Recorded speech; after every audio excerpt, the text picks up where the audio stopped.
My wife dressed up for another man, looked me in the eye, and said, "You've always just accepted things." I smiled and said nothing. What she didn't know was that I'd already been listening to her secrets for 3 weeks, and what I heard was going to cost her everything. My name is Gary Lang. I'm 46 years old. I've worked as head of security at Millbrook Square Mall in Columbus, Ohio for the past 11 years. Before that, I did 8 years in loss prevention for a regional retail chain. I know how to watch people. I know how to read a situation, how to spot when something's off before anyone else in the room catches it. That's the bitter irony of all this. I spent my entire career learning to see what others miss, and I spent 2 years refusing to see what was happening in my own house. Donna and I met when we were both 28. She was managing a hair salon 2 blocks from where I worked. We got married 4 years later, had Cooper, then Lily. Good years, mostly. Not perfect, nobody's are, but solid. Or so I thought. The night I'm talking about was a Thursday in late October. I came home from a 12-hour shift to find Donna at the bathroom mirror, putting on makeup at 7 in the evening. Not the everyday kind. The full treatment, foundation, liner, the works. She was wearing a dark green dress I hadn't seen before. I stood in the doorway and watched her for a moment. Cooper was in his room doing homework. Lily was at the kitchen table with her colored pencils. "Where are you headed?" I asked, keeping my voice level. Donna didn't turn around. She just kept working on her eyeliner and said, "Out with the girls from the salon." I didn't push it. I went to the kitchen, helped Lily with her drawing, heated up the leftover pasta from the night before. But something sat heavy in my chest all through dinner. Around 8:30, Donna came downstairs with her purse over her shoulder, keys in hand. She glanced at me in the kitchen doorway, and for a moment something flickered across her face. Not guilt exactly, more like a decision being made. "Don't wait up," she said. "I never do," I answered. She tilted her head slightly, like she was deciding whether to say something more. Then she did. Her voice was flat, almost bored. "You know what your problem is, Gary? You've always just accepted things. Maybe you should keep doing that." I looked at her for a long moment. Then I smiled, a quiet, steady smile, and said nothing. She had no idea what I'd already put in that purse. 20 minutes earlier, while she was in the shower, I had slipped a small listening device into the inner lining of her bag. A contact of mine, Frank Doyle, had dropped it off 2 days before. Frank was an old friend from my loss prevention days, now running private investigations out of a 2-room office in Westerville. I hadn't called him on impulse. I'd been building toward this for weeks. The front door closed. I stood in the quiet kitchen for a minute, listening to Lily hum softly over her drawing. Cooper appeared in the hallway, backpack still on one shoulder. "Where'd Mom go?" "Out for a bit," I said. "You eat yet?" He shook his head. I reheated the pasta, poured him a glass of milk, and sat at the table while he ate. Normal weeknight stuff, except my hands were steadier than they'd been in months. Something had shifted. I wasn't chasing a feeling anymore. I was collecting facts, and I was very, very good at that. I called Frank the next morning while the kids were at school. It was just after 9, and I was sitting at the kitchen table with a cup of coffee that had gone cold 10 minutes earlier. Donna had come home around midnight, said nothing, gone straight to bed.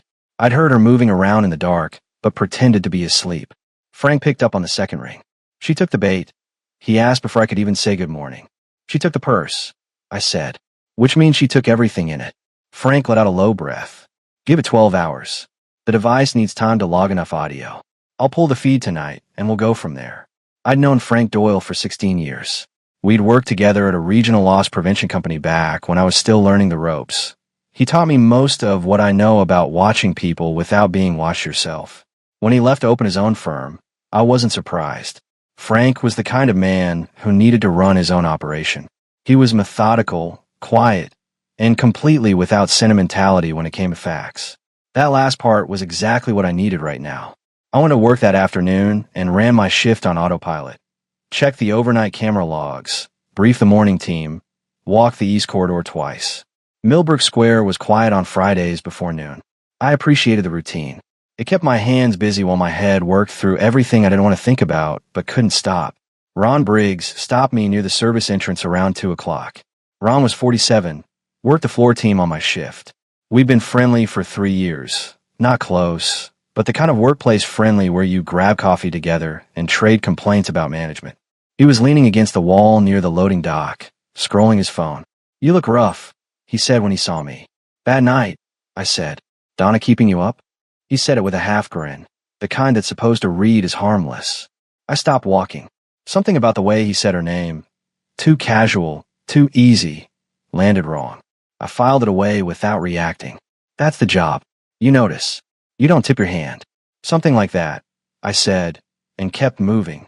I didn't think much more about Ron that afternoon, but I didn't forget it either. Frank called me at 8 that evening. I stepped outside onto the back porch while Donna gave Lily a bath, and Cooper finished up his homework. You're going to want to sit down, Frank said. I'm standing, I told him. He played me a 2-minute clip through the phone. The audio quality was clean. Frank's equipment always was. I heard Donna's voice first, then a man's. The man's name came up twice, Bryce. They talked about a restaurant, about next week, and then Donna said something that hit me like a flat tire at highway speed. She said, he still has no idea. Honestly, Frank, I mean Gary. Gary's useless that way.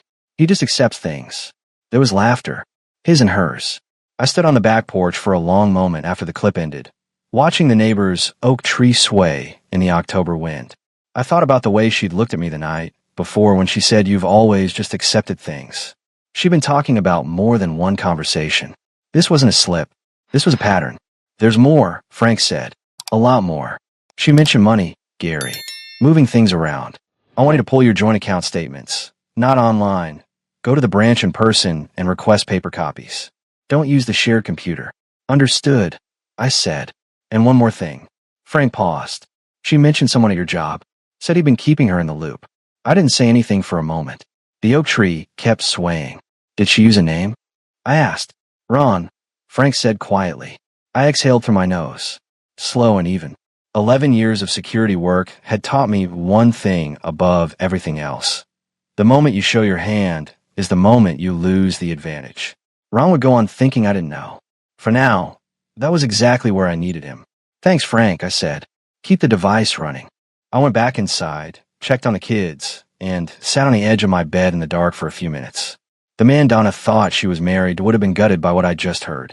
Maybe he would have confronted her that same night, or swallowed it, and said nothing for another year. I wasn't that man anymore.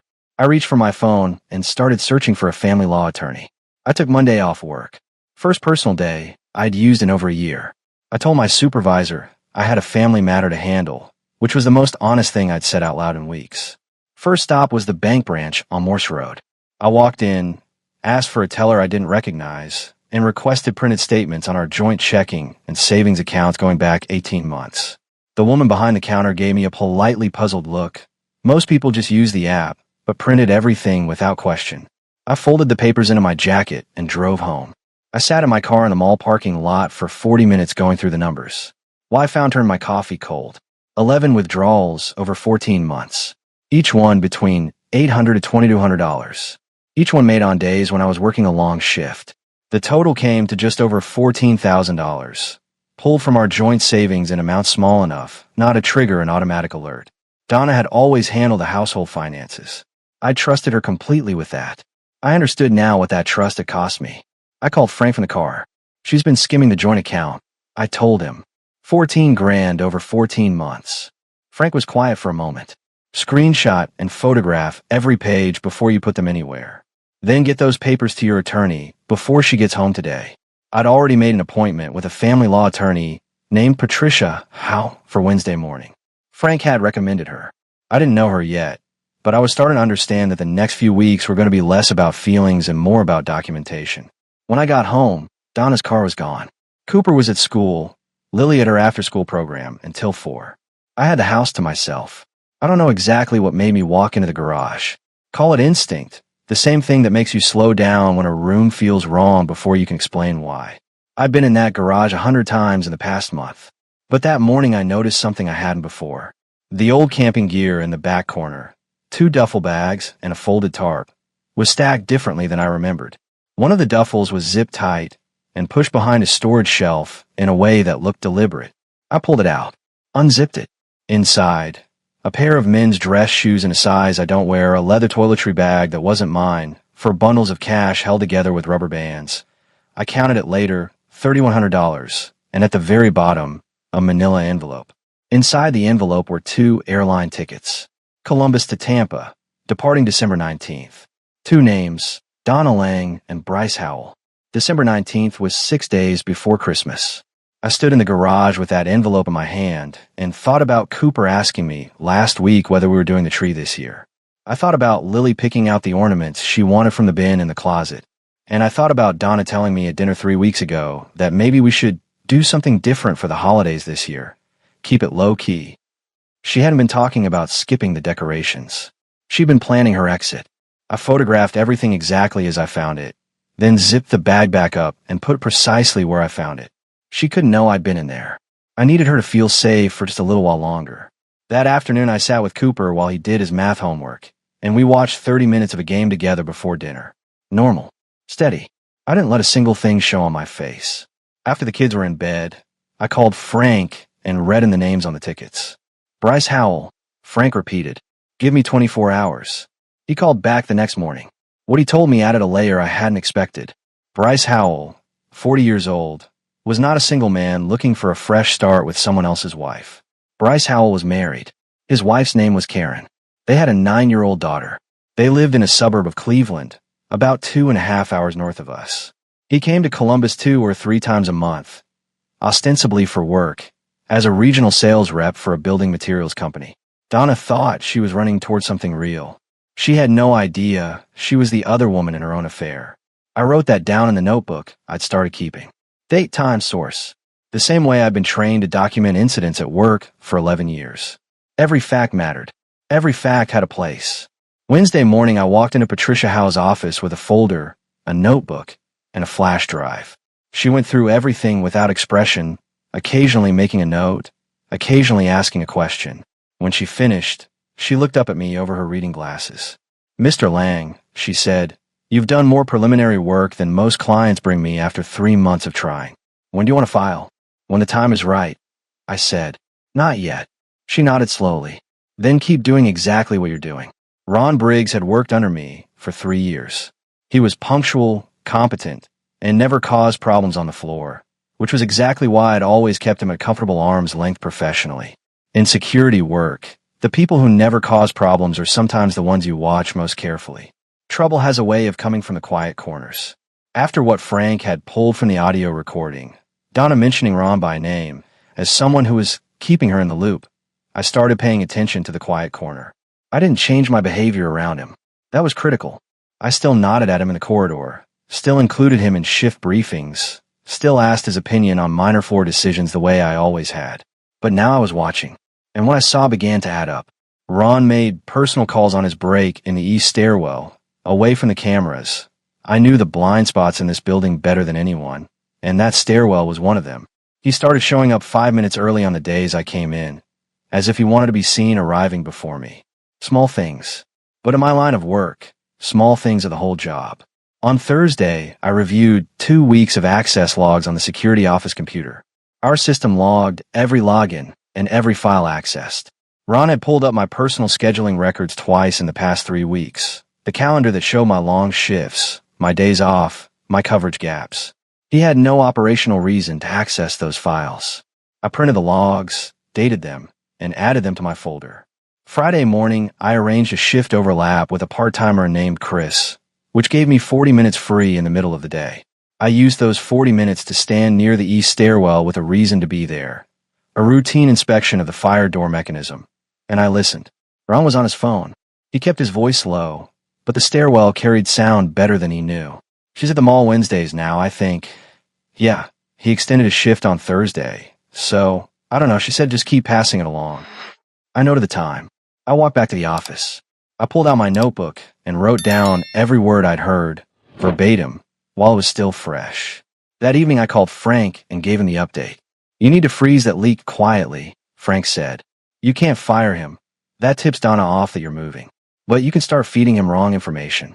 Put something plausible but false in your schedule, something she might act on. See what comes back. I thought about it for a day. Then I updated my shared scheduling calendar to show a fake overnight shift the following Tuesday, a 12-hour block that didn't exist. I told no one. I just let it sit there where Ron could find it. Tuesday night, I was home by 6. I parked down the street, walked back, and let myself in through the side door. Donna's car was in the driveway. She was on her phone in the kitchen, speaking in a low voice. She stopped when she heard me come in. "I thought you had an overnight," she said, her composure holding but her eyes sharpening. "Shift got covered," I said simply, setting my keys on the counter. "What's for dinner?" She stared at me for a half second too long. Then she said, "I was just about to start something," and turned to the stove. I sat at the kitchen table and watched her move around the kitchen with the same calm I brought to every shift. The trap had worked. Ron had pulled the schedule. He'd passed it to Donna, and Donna had made a phone call, or canceled a plan, based on a shift that never existed. Now I had a confirmed loop. Ron to Donna to Bryce. The whole triangle laid out clean. I ate dinner with my family that night. I helped Lily with her spelling words after. I watched the end of a game with Cooper before bed. And when the house was quiet, I opened my notebook and wrote 3 words at the top of a new page. Evidence. Complete. Proceed. Patricia Howe's number was already in my phone. In the morning, I was going to call her with a date. Patricia Howe had told me to keep collecting and stay quiet. I was good at both. But the call I got on a Tuesday evening, 3 weeks into all this, wasn't something I planned for a scene coming. The number was unfamiliar. I almost let it go to voicemail. Something made me answer. "Gary." The voice was older, careful. "This is Norma, Donna's mother." I walked out onto the back porch and closed the door behind me. Cooper had the TV on in the living room. Lily was already asleep. "Norma," I said, "this is a surprise." "I imagine it is." She paused. The kind of pause that means someone is deciding how much to say. I'm going to get straight to the point because I don't have the patience for anything else at my age. I know what my daughter is doing. I've known for a while, and I want you to understand that I don't approve of it. Not one bit. I leaned against the porch railing and said nothing. In my line of work, silence is the best way to let someone keep talking. She left her iPad at my house 2 weeks ago. Norma continued. I wasn't snooping. It was sitting on my kitchen counter, and a message came up on the screen. From a man named Bryce. Another pause. I read enough to understand the situation. "Norma," I started. "Let me finish," she said firmly. "I have 2 grandchildren in that house. Cooper and Lily didn't choose any of this, and they don't deserve to be caught in the middle of whatever game Donna is playing. I raised my daughter better than this, and I'm not going to sit on the sidelines and pretend I don't see it." I exhaled slowly. "What are you offering, Norma?" "I have screenshots," she said. "I took them before I gave the iPad back. 3 separate conversations between Donna and this Bryce person. They talk about money, Gary. About accounts. About timing." She paused once more. "I'll send them to you tonight if you give me your email. And I want your word that those children are going to be looked after properly." "You have my word," I said. "That's the only thing I'm fighting for." The screenshots arrived 40 minutes later. I forwarded them directly to Patricia Howe with a brief message.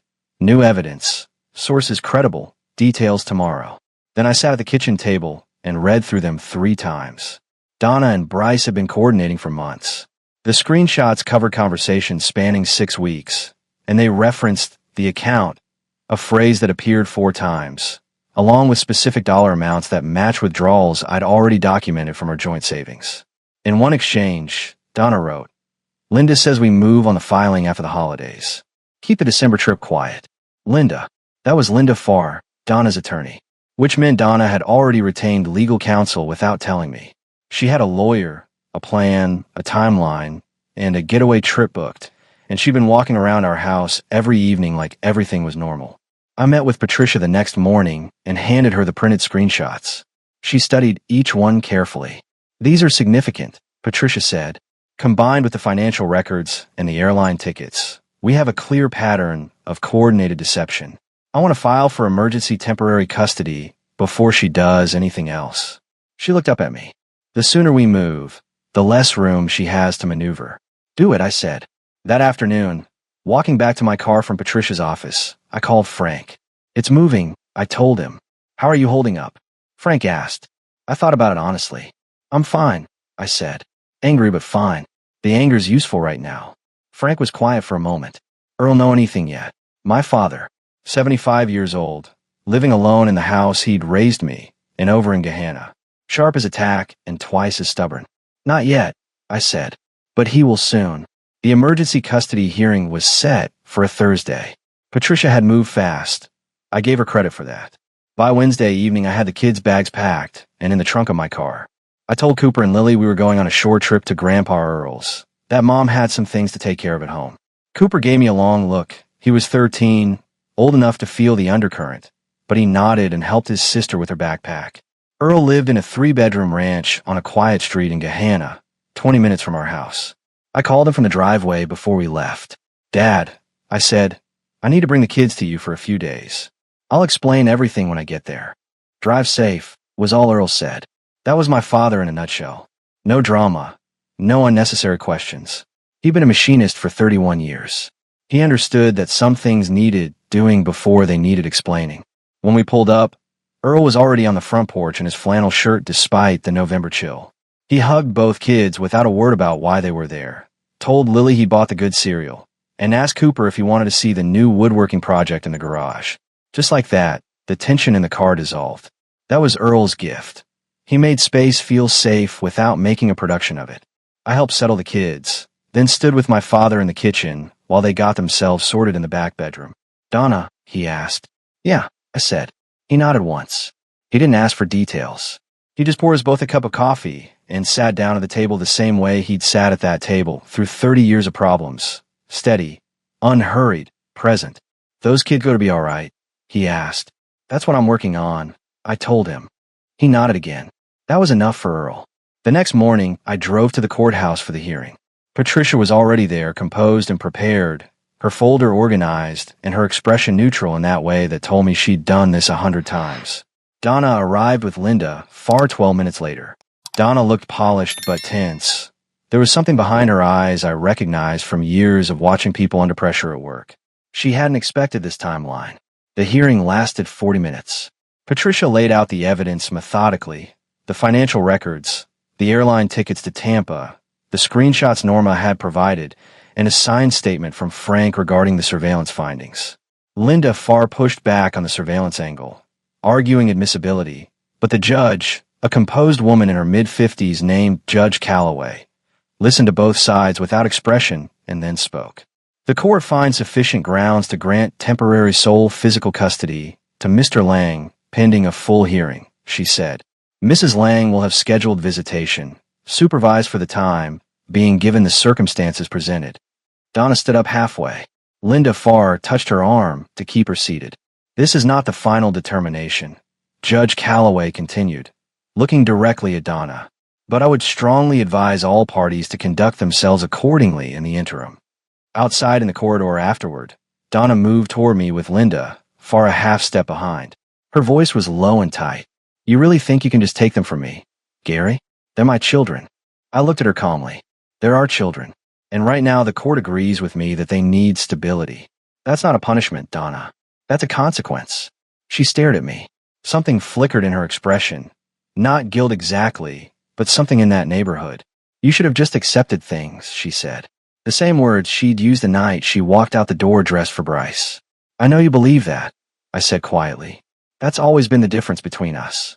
I turned and walked back toward the exit.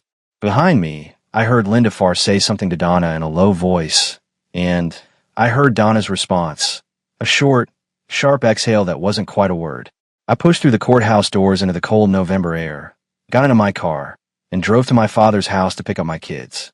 Life has a way of forcing you into situations you didn't plan for. I'd spent weeks building a careful, methodical case, documents organized, attorney briefed, every move calculated. What I hadn't calculated was running into Bryce Howell on a Saturday morning in the cereal aisle of the Kroger on Stelzer Road. I recognized him immediately from the photo Frank had pulled. 40 years old, medium build, wearing a gray fleece jacket and holding a box of granola like he didn't have a care in the world. He was looking at his phone when I walked around the end of the aisle with my cart. He looked up. For a half second, neither of us moved. He knew who I was. I could see it in the way his expression shifted. A quick recalibration, the kind people do when they get caught somewhere they'd rather not be caught. He opened his mouth slightly, closed it, then tried for casual. "Hey," he said. I stopped my car about 4 feet from him. I looked at him the way I'd looked at shoplifters for 11 years. Steady, patient, without hostility. Just watching. "Bryce," I said. Not a question. He straightened up slightly. "Look, man, I don't want any trouble." "I'm not here for trouble," I said, keeping my voice low and even. "I'm here for cereal." I paused just long enough. "But since we're standing here, You should know that everything you and Donna planned is already on a judge's desk. The Tampa tickets, the account transfers, all of it. I held his gaze. Whatever you thought you were building with her, you might want to think carefully about whether it's still worth building. He stared at me. His jaw tightened, then loosened. He was trying to figure out what move to make and coming up empty. I didn't want it to go this way, he said finally, his voice lower now. I know you didn't, I said. Nobody ever does. I pushed my car past him and kept moving down the aisle. I didn't look back. My hand was steady on the card handle, my breathing even. The anger was there. It was always there underneath, but I'd learned to use it as fuel instead of fire. You don't win anything by exploding.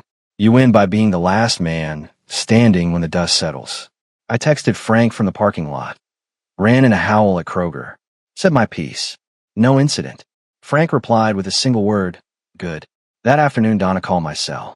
The kids were at Earl's for the weekend, a new routine we'd settled into since the hearing, and I was at home going through paperwork at the kitchen table. You spoke to Bryce, she said. Her voice had that particular tone she used when she was managing her anger in public. Controlled but pressurized. I did, I said. You had no right. I ran into him at the grocery store, Donna. I said a few words and kept shopping. Check with your attorney about whether that's a problem. I paused. While you're at it, ask her about the Tampa flight reservation.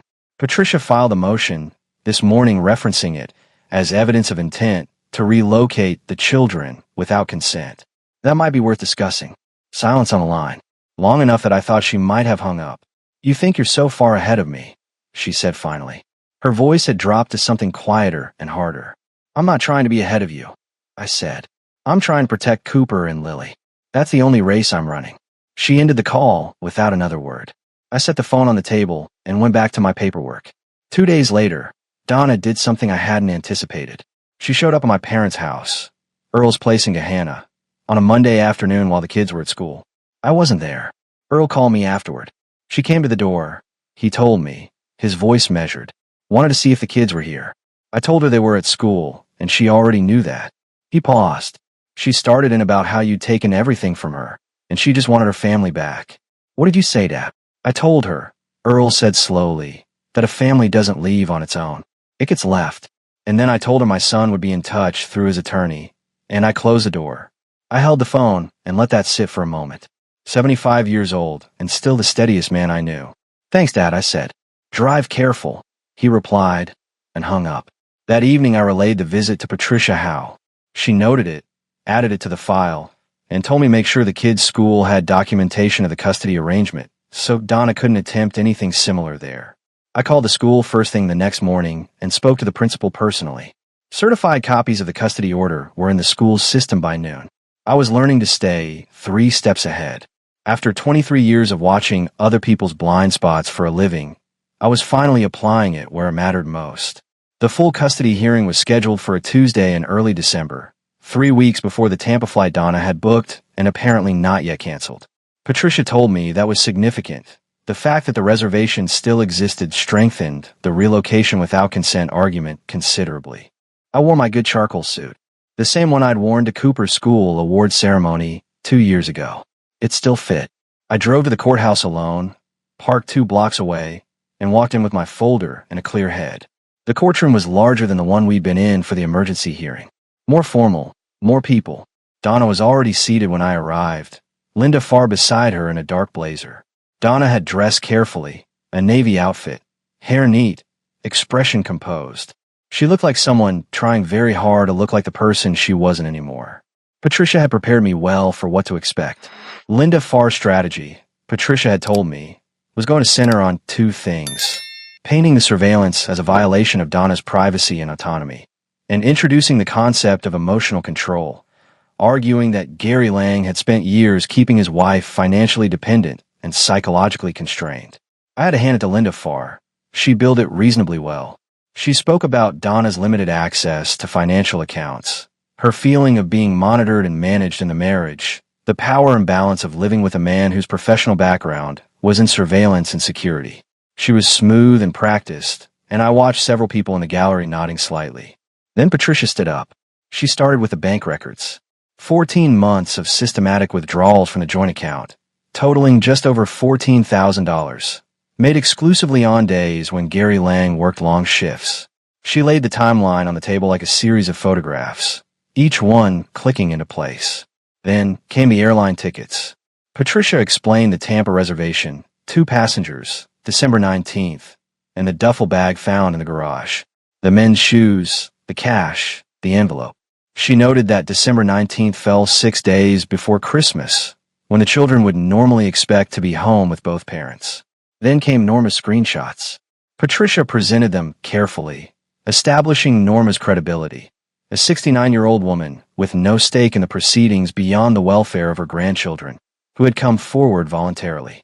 The screenshots showed a coordinated financial plan between Donna and Bryce spanning 6 weeks, including the phrase "Linda says we move on the filing after the holidays," which drew a visible reaction from Judge Calloway. Linda Farr objected twice during this section. Both objections were noted and overruled. When Patricia addressed the surveillance directly, she framed it with the precision I'd come to expect from her. A man with professional training in documentation and observation, watching his own household, using equipment obtained legally, responding to a reasonable and well-founded suspicion of financial fraud. Not a violation. An act of protection. Judge Calloway asked several questions during the presentation. Focused, specific questions about the financial timeline, about the children's school schedules, about the existing temporary custody arrangement's effect on the children's daily lives. Patricia answered each one cleanly. Then it was Donna's turn on the stand. She held herself well for the first 15 minutes. Composed answers, careful phrasing, everything Linda Farr had coached her on. But when Patricia began cross-examination and started walking through the specific dates on the bank withdrawal records, asking Donna to confirm each one, the composure began to develop hairline fractures. In this withdrawal of $1,800 on October 3rd, Patricia said, her voice entirely conversational, "You made that withdrawal?" "Yes," Donna said. "For household expenses. Can you provide receipts for those household expenses?" A pause. "I don't keep every receipt." "Of course," Patricia said. "And the withdrawal on September 9th? Also household expenses?" "Yes." "And the one on August 21st? The pauses between Donna's answers grew slightly longer each time. By the 6th withdrawal, Linda Farr interjected with a procedural objection that the judge allowed briefly before Patricia resumed. By the time Patricia finished, the picture was complete. Not dramatic, not theatrical, just methodical and clear, the way real evidence works. Judge Calloway's ruling came 40 minutes after closing statements. Sole physical custody to Gary Lang. Structured visitation for Donna, unsupervised, on alternating weekends once a family counselor cleared the arrangement. The Tampa reservation flagged as evidence of potential flight risk. Donna's travel outside Ohio to require prior court approval for the duration of proceedings. And a formal referral to the county prosecutor's office regarding the financial records. Not a verdict. Not a charge, just a referral. But it meant someone else was now looking at those 14 months of withdrawals with official eyes. Donna said nothing after the ruling. She sat very still while Linda Farr made notes beside her. I didn't look at her for long, just long enough to see that the certainty she'd carried since the night she walked out in her green dress was finally, visibly gone. Outside in the corridor, Patricia shook my hand once. "Well done," she said simply. I nodded, picked up my folder, walked out into the cold December air, and called Earl to tell him I was coming to get the kids. The weeks between the custody hearing and Christmas were the strangest of my adult life. On the surface, things looked almost normal. Kids in school, dinner on the table, lights on the house, because Cooper had asked if we were still doing the outside lights this year, and I'd said yes without hesitation. Underneath, the machinery of consequences was turning steadily, and there was nothing Donna or Linda Farr could do to slow it down. Donna had filed a countermotion 2 weeks after the custody ruling, seeking to have the surveillance evidence thrown out and the custody order revisited. Linda Farr argued it with everything she had, the privacy angle, the professional background angle, the power imbalance argument she tried at the full hearing. Patricia dismantled it piece by piece over 2 sessions, and Judge Calloway denied the motion on a Thursday afternoon without much deliberation. That same week, the county prosecutor's office made contact regarding the joint account withdrawals. Patricia had been expecting this. A detective named Hargrove left me a voicemail, professional and neutral in tone, asking me to come in at my convenience to review the financial records I'd submitted.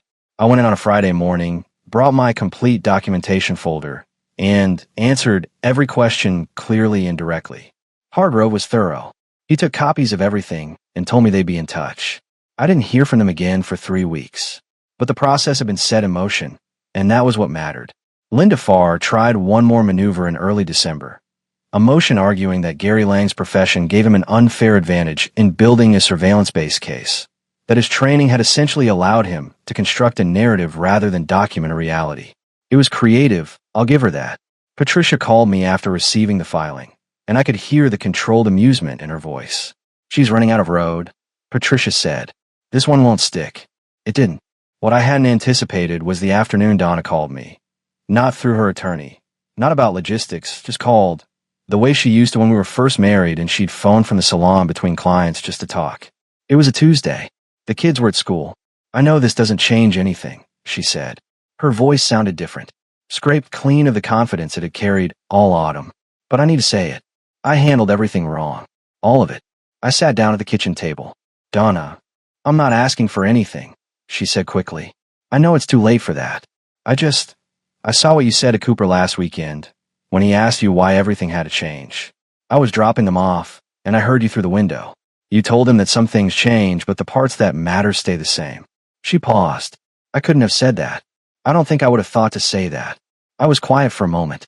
There was a part of me, not a large part, but an honest one, that felt the weight of 18 years in that phone call. The years before it went wrong. The woman she'd been before she decided she deserved something different than what we'd built. The kids love you, Donna, I said. That doesn't go away. What you do with it from here, that's up to you. She didn't say anything for a few seconds. Then, quietly, I know. We hung up. I sat at the table for a while. Then I got up, rinsed my coffee cup, and went to check the outdoor lights. 2 of the strands had gone out on the left side of the house, and I'd been meaning to fix them for 3 days. Bryce Howell quietly fell out of the picture around the same time. Frank confirmed it. No more contact between him and Donna. No more visits to Columbus that he could trace. Whether his wife in Cleveland had found out, or whether the legal proceedings had simply made everything too complicated, I didn't know and didn't particularly need to. He was gone. Whatever Donna had believed she was running toward had dissolved the way those things usually do when the circumstances stop being easy. Ron Briggs resigned from Millbrook Square the second week of December. He gave 2 weeks' notice and said it was for personal reasons. I accepted the resignation professionally, thanked him for his years of service, and didn't say another word about it. He knew what I knew. Saying it out loud would have helped neither of us. The referral to the prosecutor's office remained open as the year ended. Patricia told me these things moved slowly and that I shouldn't expect resolution quickly. I wasn't looking for resolution.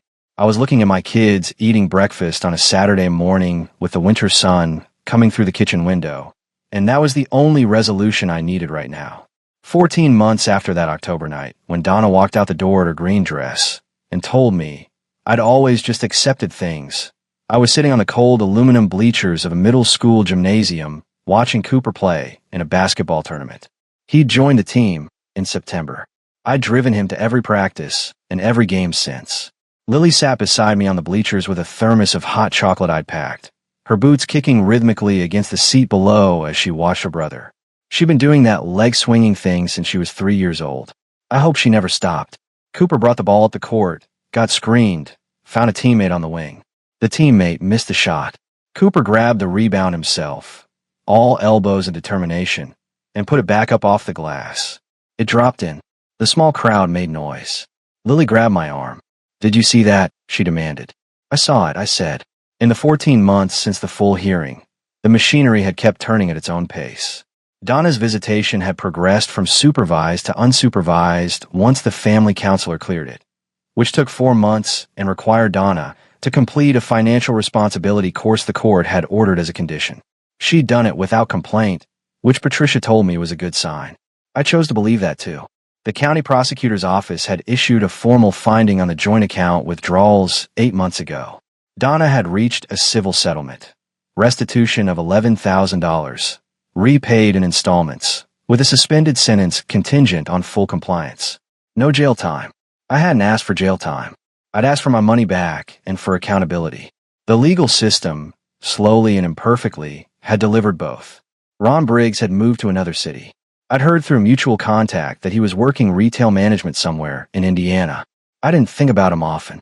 Bryce Howell had, as far as Frank could determine, returned to his life in Cleveland. Whether his wife knew about Columbus, I had no way of knowing and no interest in finding out. That wasn't my story. 3 months ago, Donna had sat across from me at a coffee shop.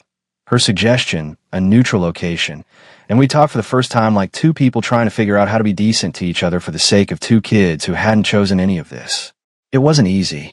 It wasn't warm. But it was honest, and honest was something I could work with. She'd looked at me across the table and said, "I know what I threw away. I know that now." I'd looked back at her and said, "What matters is what you build from here." For them. She nodded. I'd paid for both coffees and driven home. Frank had taken on a new case and didn't need my updates anymore. Earl had developed a habit of watching Cooper's games on a live stream I set up for my phone. He'd never quite mastered streaming apps on his own, so I called him beforehand and walked him through it each time. He'd text me after, single sentences like "good rebound in the third quarter" or "kids got good hands." That was Earl. That was enough. Lily finished her hot chocolate, set the thermos between us on the bleachers, and leaned her head briefly against my shoulder. She did that sometimes now.